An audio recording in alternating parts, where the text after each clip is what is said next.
zango da Ali Jita sun yi wa Naziru sarkin waka shagube akan motar miliyan 60 da ya yi ikirarin an bashi kyauta.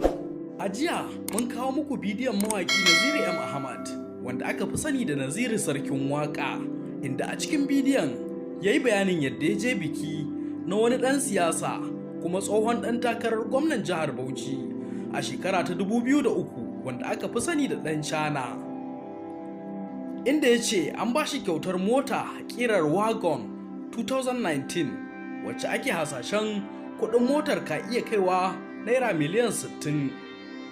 A cikin bidiyon ya sanya inda yake cashewa a wurin bikin, wanda Hamisu Bureka, Adam Zango duka sun halarci bikin, amma sai aka tambaye shi irin motar da yake so, inda kuwa a take ya bayyana kalar motar da muka faɗa muku.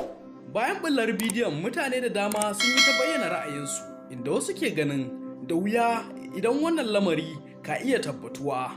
Ali Jita shi ma ya bayyana saƙon zolaya ga Naziru Ahmad, inda ya wallafa hotonsa da irin motar, ya ce ni tawa motar har ta zo, kai kuwa kana ta jira sarkin waka. Shi kuwa Adam Zango shi ma ya sake wallafa hoton Ali Jitan, kana ya ce barka da zuwa giwa at Ali Jita. Ban ga taka ba har yanzu audio ka, wato audio ka motar baka kenan. Ku danna subscribe domin samun shirye-shiryenmu cikin sauki.